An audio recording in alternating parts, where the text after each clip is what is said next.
Le débat de France 24, bienvenue. On va parler aujourd'hui de la guerre en Ukraine lancée il y a plus de 3 ans par Vladimir Poutine. Depuis dimanche, les Ukrainiens multiplient les actions coup de poing sur le terrain, notamment avec cette opération baptisée Toile d'araignée. Est-ce que cela peut changer le cours de la guerre? Quid aussi des négociations qui se sont tenues hier à Istanbul? La Russie propose un cessez-le-feu partiel, l'Ukraine une nouvelle réunion fin juin. Qu'est-ce qui peut changer d'ici là? Autant de questions auxquelles on va tenter de répondre avec mes invités. Je vous les présente. À mes côtés ce soir en plateau, Vera Grantseva, bonjour. Bonjour. Vous êtes politologue russe, exilée en France depuis 2020, depuis 5 ans maintenant. Vous êtes également enseignante à Sciences Po. Je salue également le général Dominique Trinquant, bonjour. Bonjour. Nos téléspectateurs vous connaissent bien, vous êtes souvent sur ce plateau, ancien chef de la mission militaire française auprès des Nations Unies. Bonjour James André. Bonjour. Grand reporter ici à France 24, vous vous êtes rendu pour nous plusieurs fois en Ukraine ces 3 dernières années. Et puis je salue également, nous sommes en ligne avec Volodymyr Yarmolenko, philosophe ukrainien, président de Pen Club, c'est un réseau international d'écrivains, rédacteur en chef également de ukraineworld.com. Voilà pour les présentations. On débute avec les toutes dernières images en provenance du terrain, images notamment de Soumy, où une attaque russe a fait au moins 3 morts et 16 blessés aujourd'hui. Moscou qui revendique aujourd'hui la prise d'un nouveau village dans la région.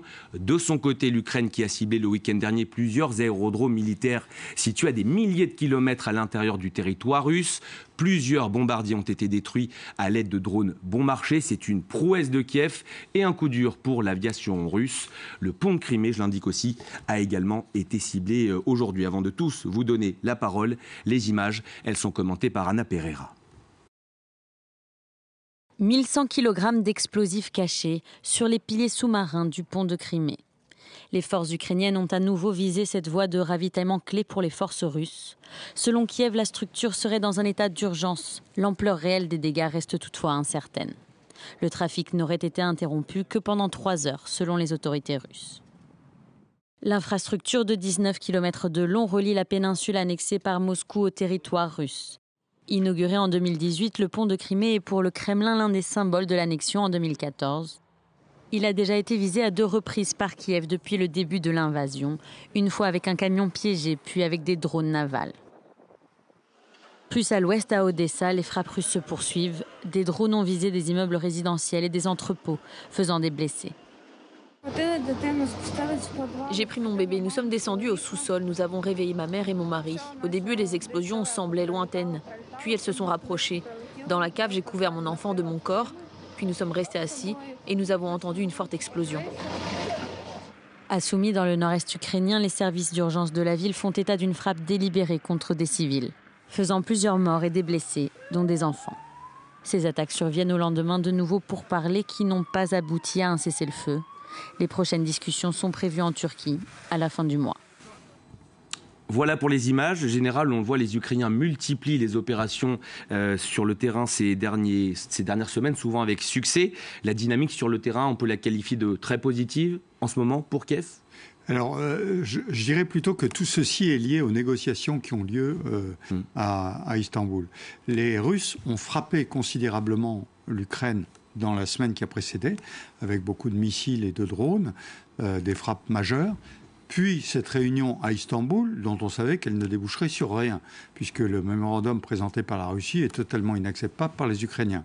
Donc on assiste à un bras de fer dans lequel les Russes frappent brutalement pour dire aux Ukrainiens « pliez », et les Ukrainiens répondent en disant « nous n'allons pas plier ».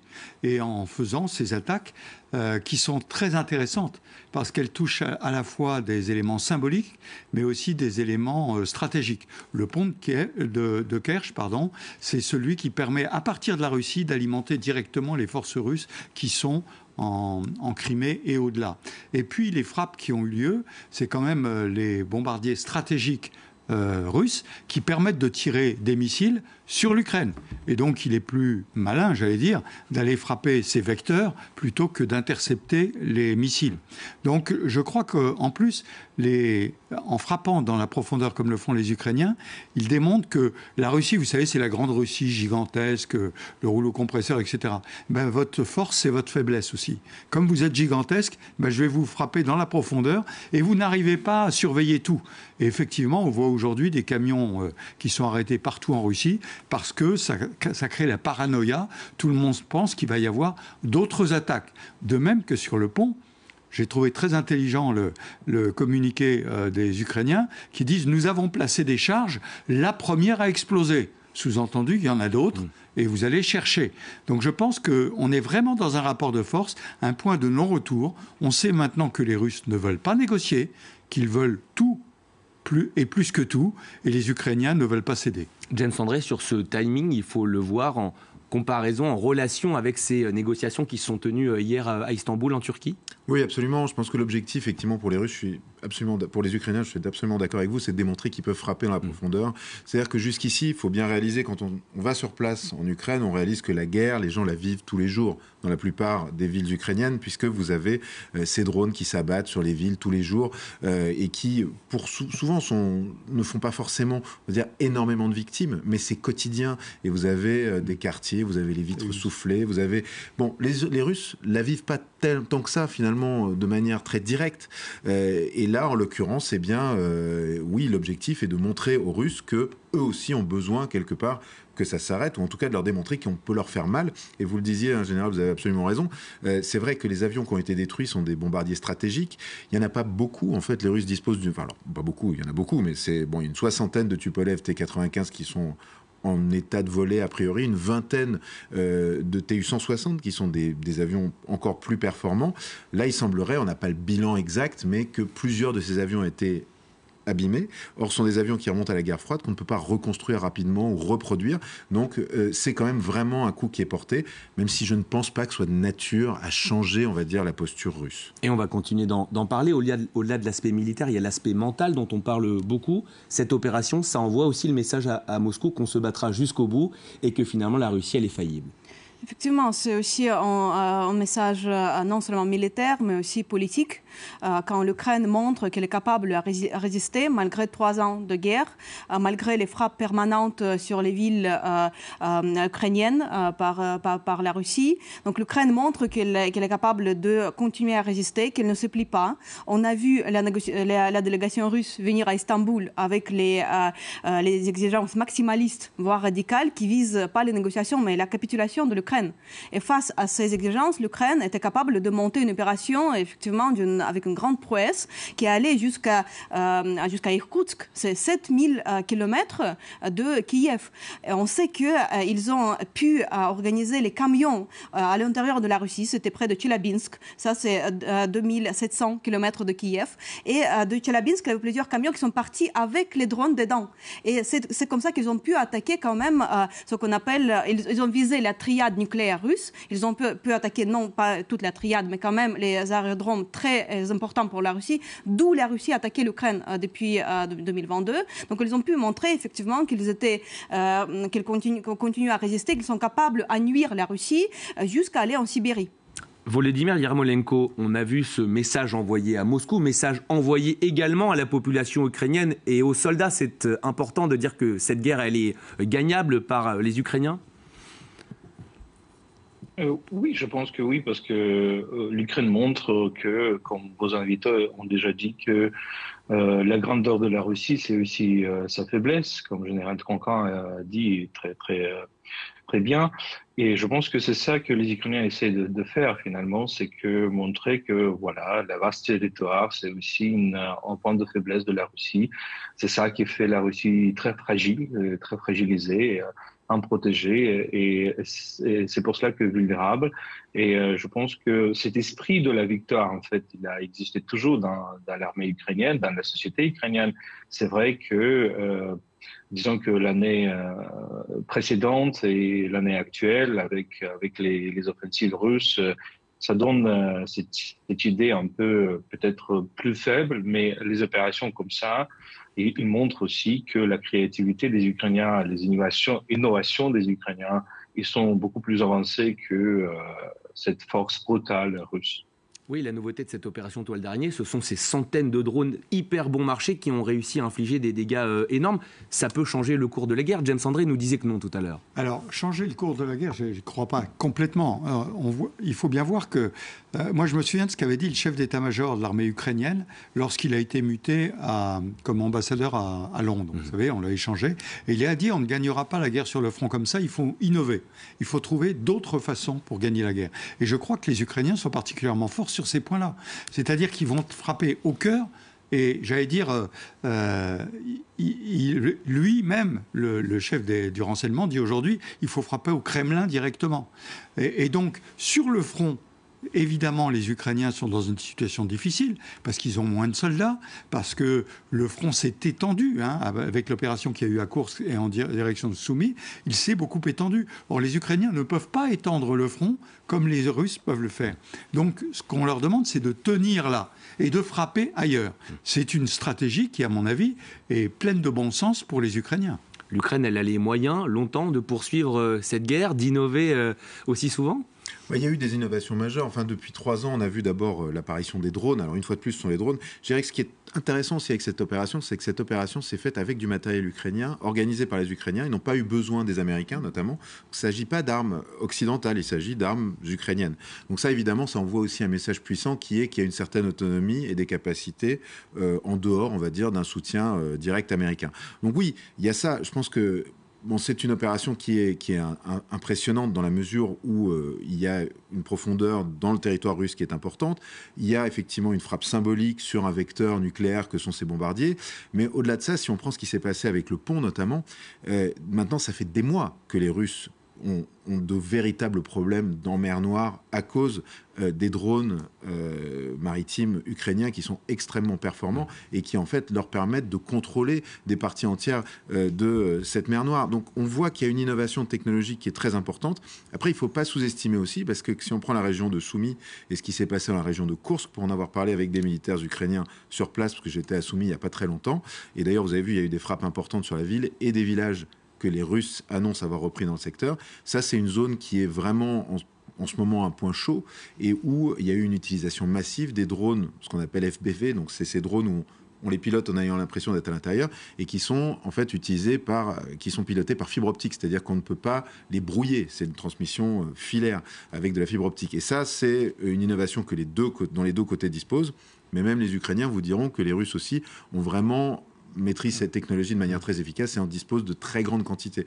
Donc c'est vrai qu'on se rend compte que maintenant dans cette guerre, on a une course à l'innovation technologique sur le drone, une course à la production de drones qui doit être le plus massif possible puisqu'on les utilise. On a vu là 117 drones pour cette attaque en Russie et des nouvelles technologies. Et ce qui est super intéressant dans cette attaque, c'est de voir que non seulement ces drones ont été mis sur le terrain et ensuite ils ont été pilotés depuis l'Ukraine, donc à des milliers de kilomètres de là, et les Ukrainiens disent que tous les agents qui ont participé à l'opération sont sortis avant l'attaque. Ce que la Russie nie, pour l'instant, ils disent avoir arrêté des gens. Mais en tout cas, on a une opération là qui est quand même sur le plan opérationnel, qui démontre une vraie maîtrise, une vraie capacité à les frapper en profondeur, sans forcément d'aide de la part des Occidentaux.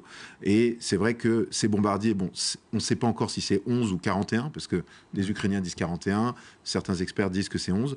Évidemment, dans tous les cas, c'est déjà une belle prouesse. Ça a été brièvement évoqué, mais évidemment, en toile de fond, il y a en suspens le sort de l'aide américaine. Sans Washington, Kiev peut s'en sortir ?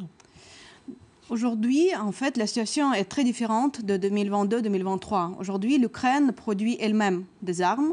Aujourd'hui, il y a quand même l'aide européenne qui a beaucoup augmenté. On attendait, et ici, je passe ce contrôle de général, l'Europe devait, à partir de 2025, fournir les obus, par exemple, en nombre suffisant pour l'Ukraine pour faire face à la Russie. Et d'après les calculs que j'ai consultés, aujourd'hui, l'aide américaine monte à 20% de tout potentiel militaire de l'Ukraine. Donc c'est pas énorme, c'est c'est pas moitié, c'est pas majorité, mais quand même, les Américains ont des éléments qui sont cruciaux pour la défense de l'Ukraine. Ce sont par exemple les systèmes patriotes, que d'après ce que je comprends, et encore une fois, je passe le contrôle du général, c'est pas facile à remplacer. Et on sait que c'est les attaques les plus meurtrières, quand même les plus dures pour l'Ukraine, c'est les attaques par les missiles, contre lesquelles c'est les patriotes quand même qui sont les plus efficaces. Donc voilà, il y a les éléments qui sont cruciaux, que l'Ukraine doit essayer de remplacer. Peut-être qu'elle peut les acheter maintenant. On sait que l'approche de Trump,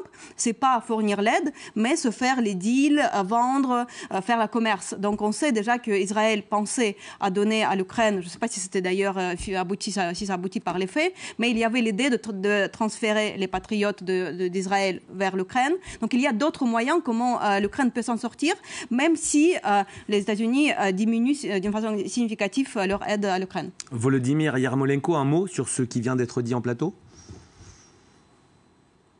Oui, je pense que c'est très important aussi de comprendre que l'Ukraine a une certaine autonomie de production.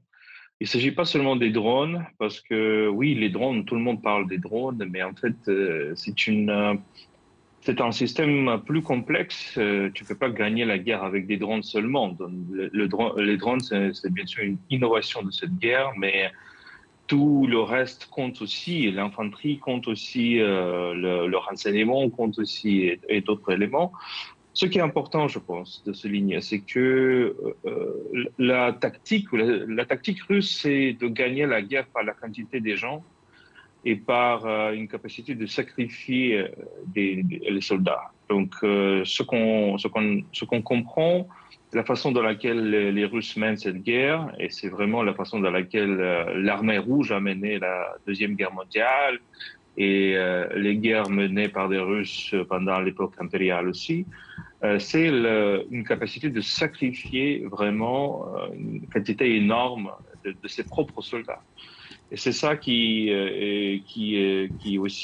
qu'on assiste aussi dans cette guerre. Donc, la réponse ukrainienne, c'est comment sauver plus de soldats ukrainiens, comment garder plus de personnes dans notre armée, parce qu'on ne sacrifie pas les gens, avec les technologies. Et je pense que la réponse est aussi très importante pour l'Europe, parce que l'Europe doit aussi se préparer à une certaine sécurité, à une certaine défense.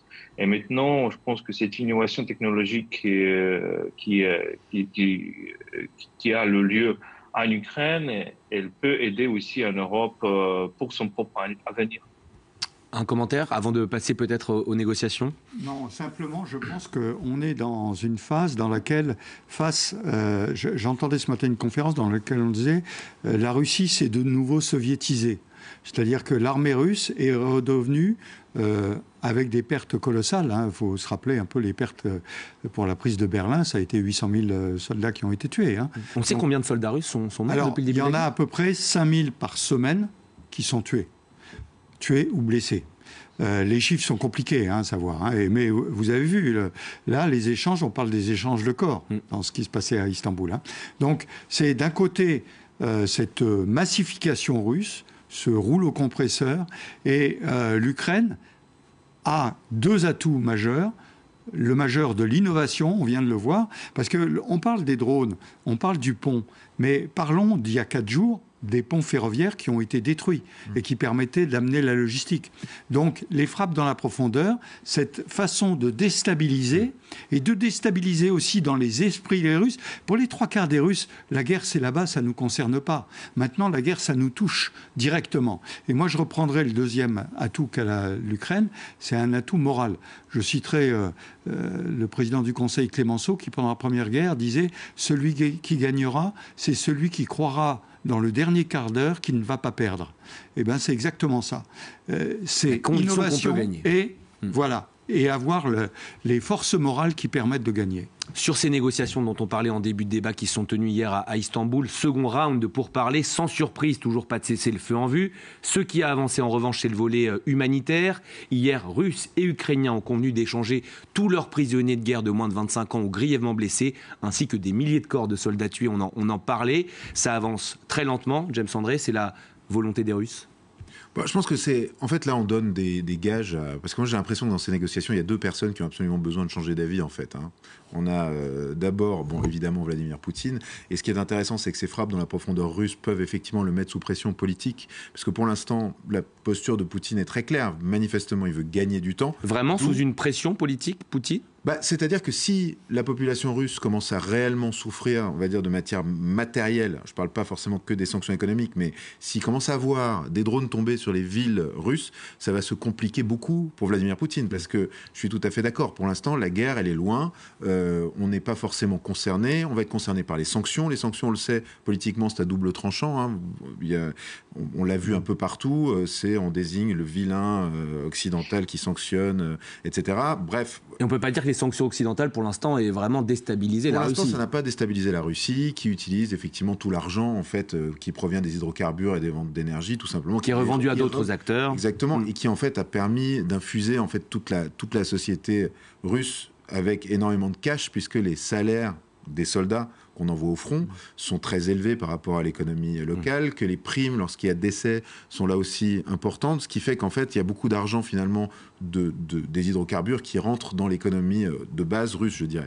Donc pour l'instant, la grande différence, ce serait qu'effectivement des missiles ou des drones commencent à s'abattre sur les villes russes, qu'il y ait des sirènes qui commencent à retentir, des gens qui sont obligés d'aller se mettre aux abris, exactement ce qu'on peut voir en Ukraine. Ça, potentiellement, ça pourrait être plus compliqué pour lui. Mais pour l'instant, Vladimir Poutine, il est dans une posture où, pour lui, sa guerre avance. Il avance sur le terrain, même s'il grignote tout doucement.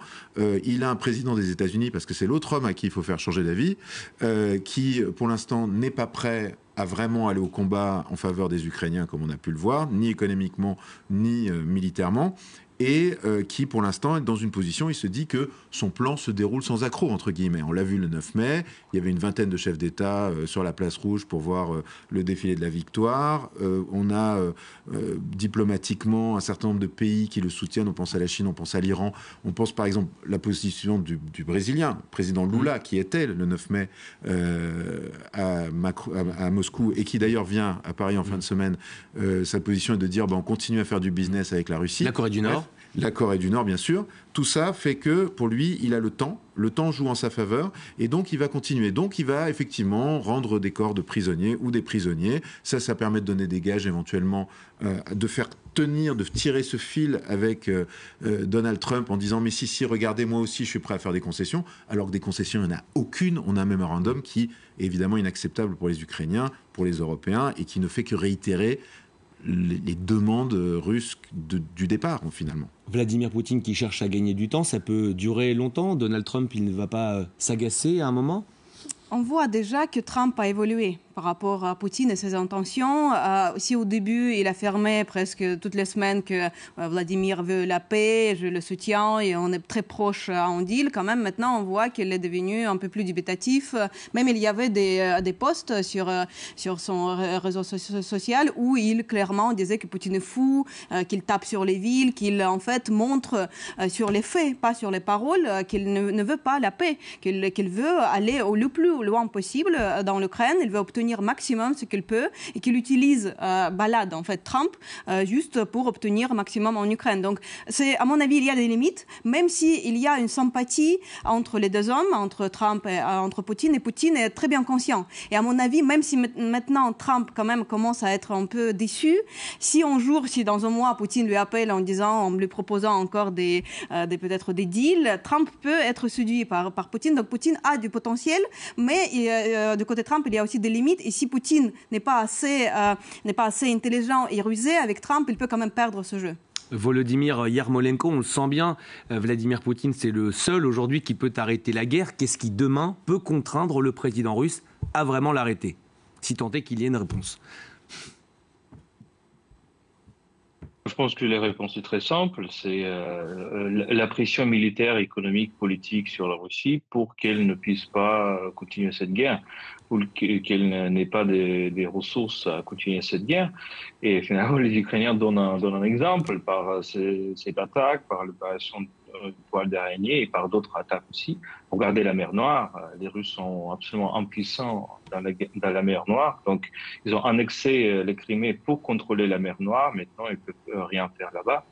Il faut être sérieux il faut vraiment avoir un avis très comment dire, très clair par rapport à ces négociations.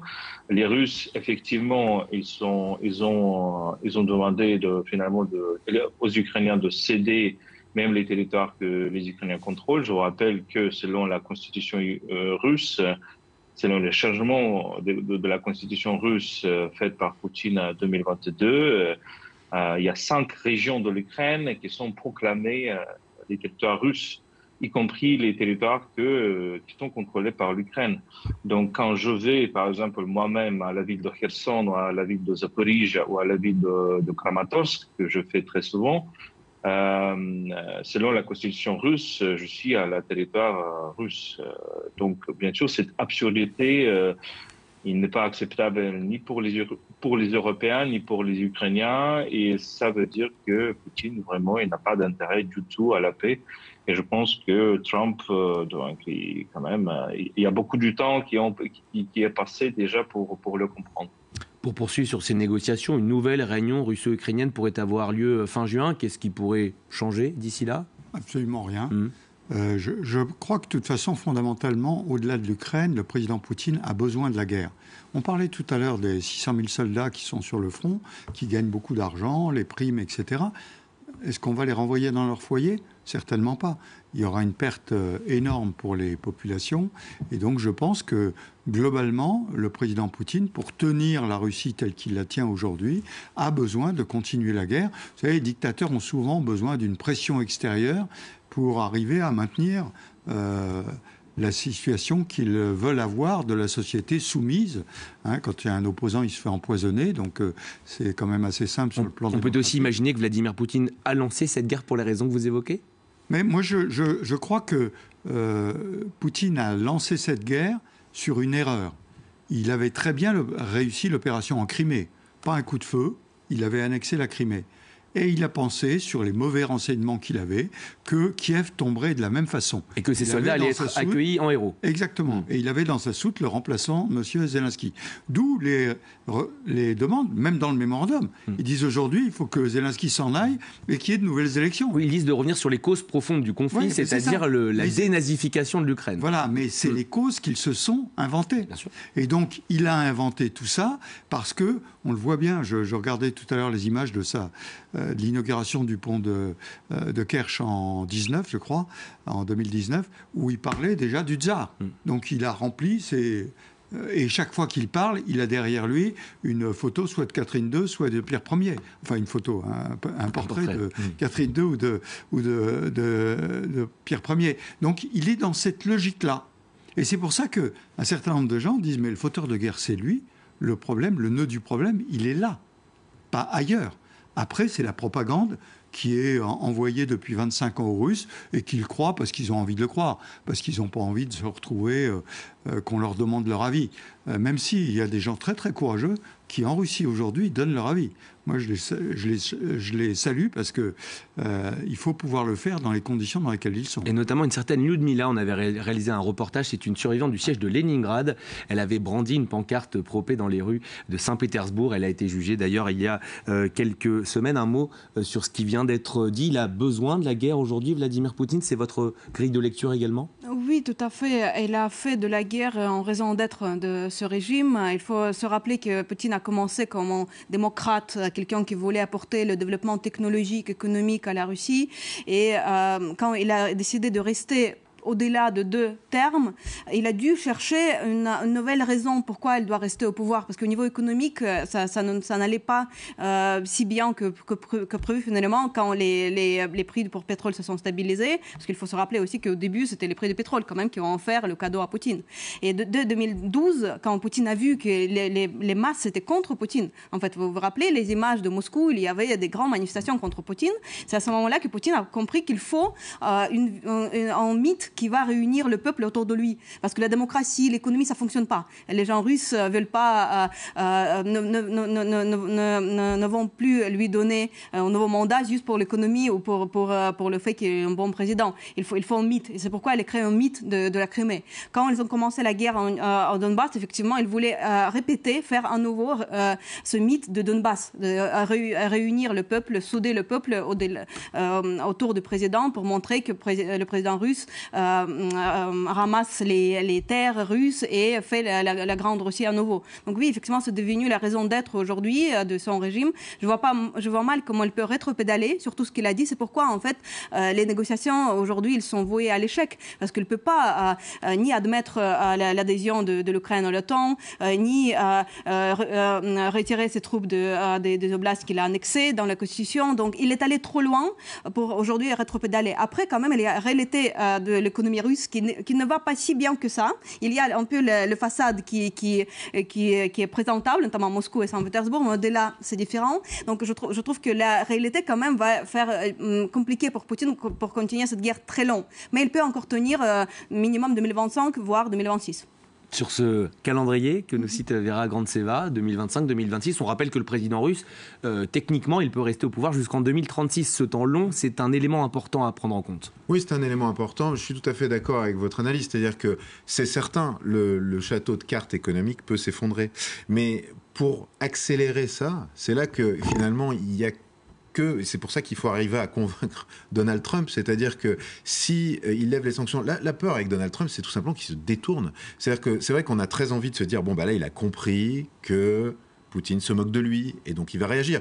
Mais il a tellement dit qu'il arriverait à un accord que... Parce que ce qu'il faut aussi rappeler, c'est que non, les Russes n'ont jamais défoncé toutes les lignes ukrainiennes. Pour l'instant, les défenses ukrainiennes tiennent. Et finalement, si les Américains mettaient réellement une vraie puissance militaire en place, il pourrait effectivement faire beaucoup de mal, voire complètement stopper les Russes, voire les repousser. S'il faisait une no-fly zone, on peut imaginer beaucoup de choses. Évidemment, il y a tout l'aspect nucléaire, mais vous pourriez potentiellement retourner un certain nombre de choses.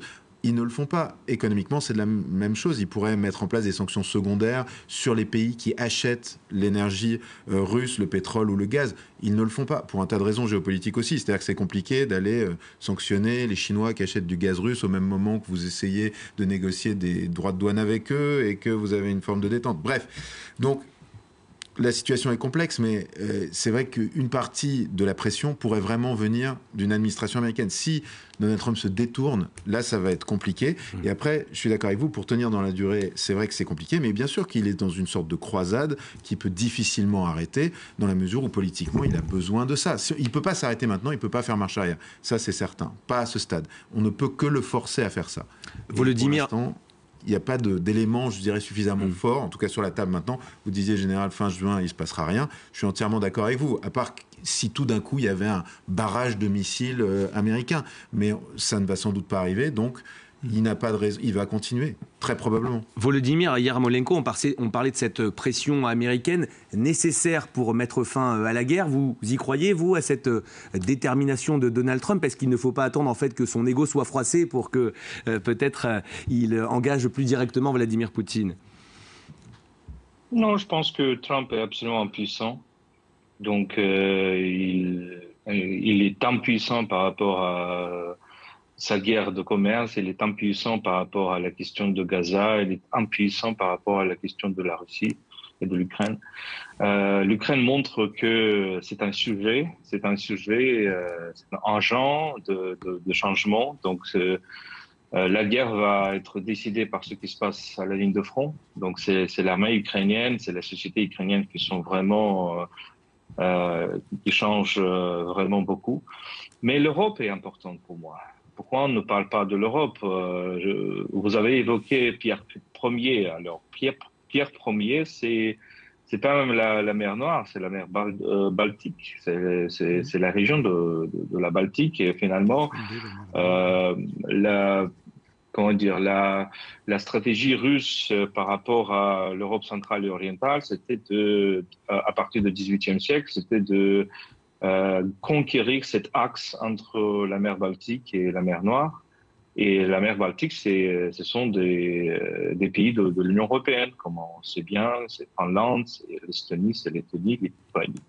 Donc l'Europe doit être aussi préparée à une certaine possibilité de l'agression russe contre la région de Baltique, parce que effectivement, les Ukrainiens ils font une défense très très forte maintenant, et peut-être Poutine va regarder ailleurs.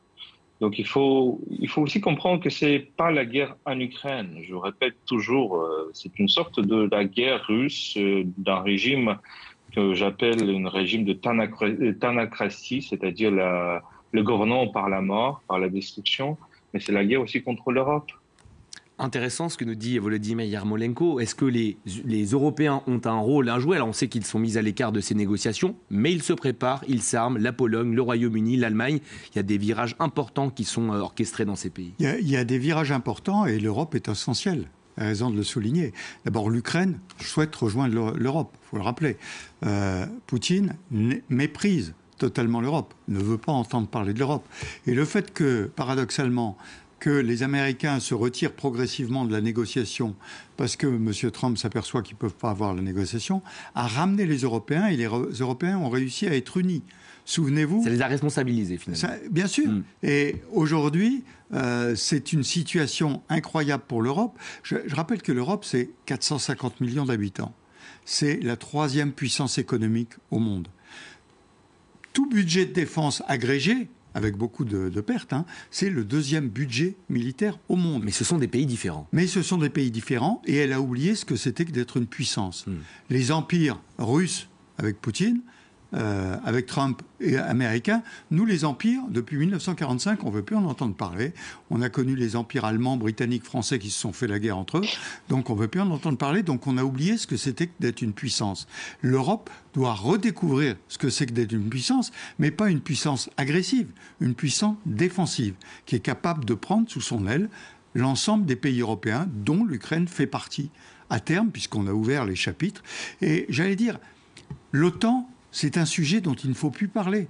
Il y a déjà les Américains, les Européens eux-mêmes se posent des questions sur l'OTAN pour l'Ukraine. Et c'est pas nouveau, on se souvient des déclarations d'Emmanuel Macron sur la mort cérébrale il y a 5-6 ans. Exactement, et c'est pas nouveau. Donc je pense que la question essentielle, c'est le lien avec l'Europe. Indirectement, ça liera l'OTAN. Mais c'est pas la peine de ramener sur la table l'OTAN, parce que Poutine n'en veut pas, Trump n'en veut pas, et les autres Européens se posent des questions. James André ? Moi, je suis tout à fait d'accord dans la mesure où, oui, l'Europe est à un moment absolument crucial, qu'effectivement, elle fait ce qu'il faut, elle se réarme, elle se réorganise, elle est désunie, c'est vrai, et on vient de voir notamment les élections en Pologne qui sont quand même, on va dire, un coup, parce que c'est effectivement un candidat qui était plutôt sceptique qui est élu. Après, il faudra voir ce qui se passe. En Roumanie, en revanche, la semaine précédente, ça a été un résultat plutôt positif. Donc évidemment, c'est compliqué, mais on voit quand même l'Europe se mettre en ordre de bataille. On a vu des symboles très très forts ces dernières semaines.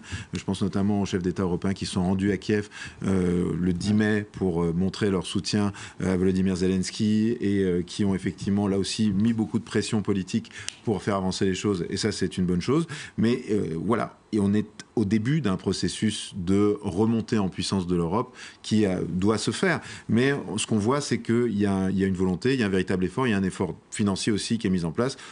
Et tout ça, voilà, on l'espère, va arriver à amener un soutien important à l'Ukraine qui, rappelons-le, pour l'instant, a quand même une armée extrêmement puissante de 800 000 hommes qui s'est constituée, qui s'est renforcée au fil de ce conflit. Donc voilà, il y a évidemment des moyens aussi en Europe et effectivement, il faut le souligner. Oui, on revient sur le temps long. Vous voyez bien que aujourd'hui, qu'est-ce que demandent les Européens ? Ukrainiens, tenez, on va vous armer, on va vous donner de l'équipement. Nous, on monte en puissance. Et le temps long qui est au détriment de M. Poutine. Donc, il faut que l'Europe monte en puissance, que l'Ukraine tienne. Et au bout du compte, sur le temps long, M. Poutine n'aura plus de choix, lui ou un autre. Et la biologie fait bien les choses parfois. Sur cette désunion des Européens, est-ce que Vladimir Poutine n'a pas joué dessus justement en attaquant l'Ukraine, en se disant que finalement les Européens n'allaient pas donner une réponse coordonnée ? Effectivement, Poutine a fondé sa stratégie de la guerre en Ukraine en pensant que l'Europe serait faible, serait lâche, ne va pas agir et ne va pas soutenir l'Ukraine. C'était ça, d'abord, l'idée générale que la propagande russe répand en Russie. Moi, quand j'étais en Russie, je me rappelle très bien qu'on nous racontait que la France est faible, c'est lâche. Le narratif principal, c'était que la France s'est rendue à Hitler sans se combattre. Donc, même, on ne nous a pas raconté bien l'histoire parce que ce n'est pas du tout comme ça. Et le général ici le connaît mieux que moi. Donc, effectivement, c'est une idée, en fait, que Poutine voulait imposer à la société russe. Et finalement, même, il s'est auto-endoctriné par cette idée. Donc, il est parti de cette idée que l'Europe n'allait pas résister, que l'Europe va lâcher très vite. Et finalement, effectivement, il a eu tort. L'Europe a pu progressivement, très lentement, mais monter en puissance. Et aujourd'hui, c'est un soutien principal pour l'Ukraine. Et c'est pourquoi, en fait, Poutine vise dans cette unité, contre cette unité européenne. Donc, pour lui, chaque pays, c'est pourquoi souvent il fait circuler l'idée que la France doit être indépendante, elle ne va pas dépendre d'autres pays, ni de Bruxelles, ni d'autres pays européens. Parce que pour lui, c'est profitable. C'est beaucoup plus facile de déstabiliser chaque pays séparément que faire face à effectivement une union forte qui est économiquement et assez puissante, qui peut, si un jour il le veut, avoir une armée unie, qui peut aussi résister à l'armée de Poutine. Parce que pour l'instant, il croyait que l'Europe divisée va être finalement une cible facile pour lui. Et comme ça, elle pourra s'assurer sa dominance sur le continent européen. Volodymyr Yarmolenko, l'avenir, c'est quoi? C'est une armée unie européenne ou que chaque pays, finalement, fasse des efforts de son côté? Comment vous voyez les choses dans les prochaines années? C'est à vous de décider, c'est pas à moi de vous dire.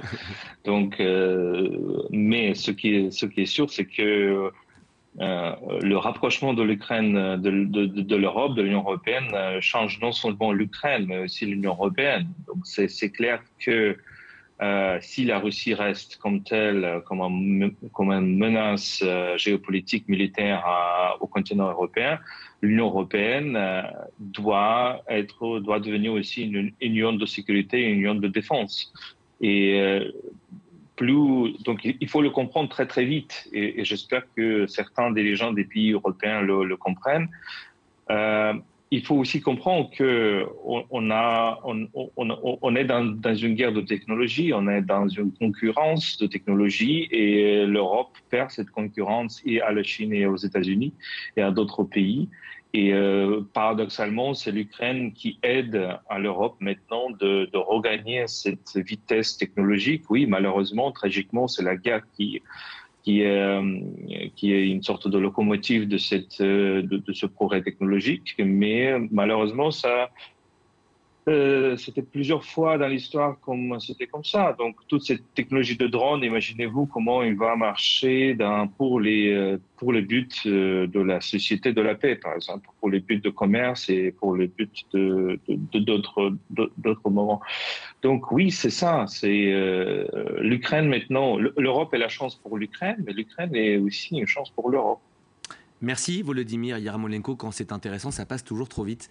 Merci Général, merci James André, merci Vera Grantseva d'être venue sur ce plateau aujourd'hui. Vous restez avec nous, l'information continue bien sûr en direct sur France 24.